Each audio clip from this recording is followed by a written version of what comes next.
Madeira has 7 spots that almost nobody talks about in the same breath, and I'm going to show you all of them. One is a cliff so high that farmers used a cable car to reach their crops. One is a forest so old it was growing here before the first humans ever set foot on the island. And somewhere in between all of that, there's a piece of flatbread that's been baked on volcanic stone since the 15th century, and might be the best thing you eat on this entire trip.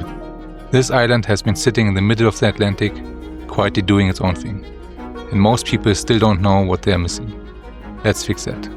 Madeira is a Portuguese island about 1,000 kilometers southwest of Lisbon, closer to Africa than to mainland Europe actually, which explains a lot about the climate, the food, and the way the whole place feels.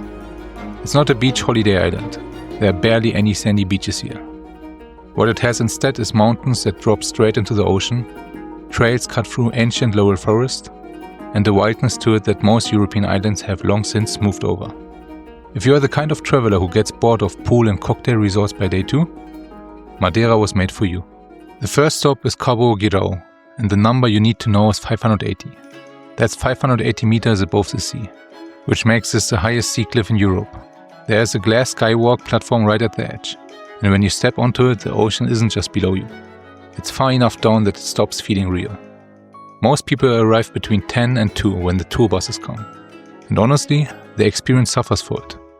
You're shuffling forward in a crowd, everyone is trying to get the same photo, and half the impact is lost. Go early, right at the opening around 8:30. The light is better, the platform is almost empty, and you actually get to stand there and feel the scale of it. One more thing worth knowing, below the cliff there are terraced vine fields, the fajas, that farmers once accessed only by cable car. That cable car still runs, and most visitors never bother with it. If you have an extra hour, the ride down the cliff face is generally spectacular, in a completely different way to the view from the top. Monte Palace is a garden, but calling it a garden undersells it considerably. It's built on a hillside above Funchal, inside the 19th century palace estate, and it layers Japanese garden design with Portuguese azulejo tilework and African sculpture across 7 hectares. Those elements have no obvious reason to coexist, and somehow they do, really beautifully. The tile panels are worth slowing down for specifically. Some of them depict scenes from the entire history of Portugal, running panel by panel along the garden walls. And the craftsmanship is extraordinary up close. Most people rush through here in under an hour. Give it 2 if you can. The upper terraces in the late afternoon when the light softens are generally one of the more peaceful places I have been on this island. Cristo Rei sits on the Garajão headland east of Funchal, and what surprises most people is how quiet it is here. It's a 14-meter statue of Christ looking out over the Atlantic, inaugurated in 1927, which actually makes it older than the more famous one in Rio de Janeiro. The headland gives you a clean panoramic view of the south coast, in a way that's almost impossible to get from inside Funchal itself. You can combine it with a cable car ride down to the beach at Garajão, which is far less crowded than anywhere near the capital, and has some of the clearest snorkeling water on the side of the island. It's a short detour, and worth if you have the afternoon free. Porto Moniz is on the northwest coast about an hour and a half from Funchal depending on the road you take, and the drive up through the northern cliffs alone is worth doing it just once. The pools themselves were formed by volcanic lava cooling in the sea over millions of years. The ocean carved out these natural basins in the black rock, and now the tides refill them constantly with fresh Atlantic water. There are 2 sets of pools side by side. The free ones are rawer, with more exposed lava underfoot. The ticketed complex, €3 for adults, has showers, sunbeds, a lifeguard in summer, and a children's pool. Bring water shoes either way. The rock is sharp in some places. The best time is early morning when the sea is at its calmest here.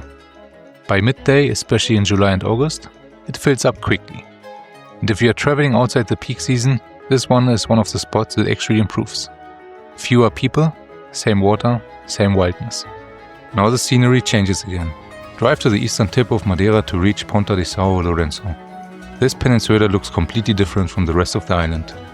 Instead of forest, you get dry hills, volcanic rock formations, and open ocean on both sides. The hiking trail here is about 7 kilometers round trip, but even walking the first 20 minutes gives you dramatic views. Because the land is narrow, you often see waves crashing on both sides of the trail at once. Late afternoon works especially well here. The colors of the cliffs turn deeper orange as the sun drops. If you love Japan or you're planning to travel here someday, don't forget to subscribe to my channel, You Know to Travel. I upload more videos showing the best places to visit and interesting foods you don't want to miss. And if there's a spot you want to see in a future video, just drop it in the comments. After all that hiking and viewpoints, this stop is a little more relaxed. Praia da Calheta. Most beaches in Madeira are rocky, but this one is different. The sand here was imported from Morocco, creating one of the few sandy beaches on the island. The breakwater keeps the water calmer than most of Madeira's coastline. So if you want a comfortable swim or sunset break, this is a great place to slow down for a bit. For mountain views, head toward Vereda do Pico Ruivo. This track connects to Pico Ruivo, the highest peak on Madeira at 1,862 meters. Even if you don't hike the full route, sections of this trail give incredible views across the island's jagged mountain ridges. When clouds move through the valleys below you, it can feel like walking above the sky. Morning is usually the best here. Afternoon clouds tends to roll into the mountains. After a long day of exploring, this is where you slow down. The food stop. Head to Bolo do Caco Grill and Pizza. Despite the name, you're actually here for the burgers and pizza. The portions are big, the kind where you don't feel rushed to finish everything. And if you can't, you can easily take the rest with you. The burgers stand out immediately. The bread alone looks different from a typical burger bun. Slightly rustic with more texture. And it holds everything together without getting soggy. The restaurant sits above a small village, so from your table you get a view stretching out toward the ocean. It's quiet, open, a good place to pause. And the service here matches that feeling, friendly, relaxed and quietly welcoming. If you're staying overnight on the island, one place worth checking out is Dom Pedro, Madeira.